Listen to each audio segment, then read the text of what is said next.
Iran America போர் தொடர்ந்து வரக்கூடிய நிலையில் ஈரான் மீது தாக்குதல் நடத்த ஈராக் நாட்டில் இஸ்ரேல் ராணுவ தளம் அமைத்து தாக்குதல் நடத்தியதுங்கிறது அம்பலமாகி இருக்கிறது. இந்த தளம் ஈராக் நாட்டினுடைய தென்மேற்கு பகுதியில் இருக்கக்கூடிய நஜாப் அதே போல கர்பலா அப்படிங்கிற நகரங்களுக்கு இடைப்பட்ட பரந்த பாலைவன பகுதியில் அமைந்திருக்கிறது. கர்பலா நகரத்துக்கு தென்மேற்கே சுமார் 180 கிலோமீட்டர் தொலைவில் மக்கள் நடமாட்டமே இல்லாத ஒரு வறண்ட ஏரி பகுதியில் தான் இது அமைக்கப்பட்டிருக்கு.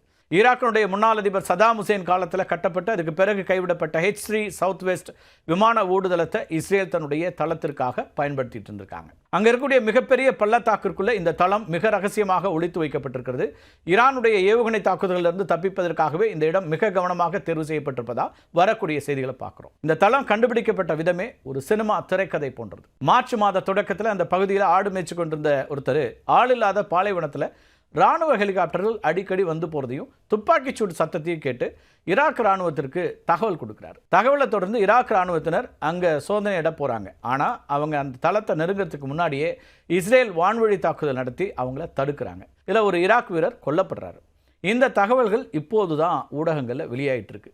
ஈரானுடைய எல்லைக்குள்ள ஒருவேளை இஸ்ரேலிய போர் விமானங்கள் சுடப்பட்டாலோ அல்லது தொழில்நுட்ப கோளாறால் விழுந்தாலோ அந்த விமானிகளை ஈரானிய ராணுவத்திடம் பிடிபடாமல் மின்னல் வேகத்தில் மீட்பதற்கான காம்பேட் சர்ச் அண்ட் ரெஸ்கியூ குழுவினர் இந்த H3 விமான தளத்தில் நிலைநிறுத்தப்பட்டிருக்கிறாங்க. இஸ்ரேலிய விமானப்படையினர் மிக உயரிய சிறப்பு படையான யூனிட் 669 வீரர்களும் இங்கே முகாமிட்டிருக்காங்க. ஈரானுடைய தகவல் தொடர்புகளை இடைமறித்து கேட்கக்கூடிய நவீன கருவிகள் இந்த தளத்தில் பொருத்தப்பட்டிருந்தன. இது மூலமா ஈரானுடைய ராணுவ நகர்வுகளை இஸ்ரேல் மிக அருகில் இருந்து கண்காணித்து வந்திருக்காங்க.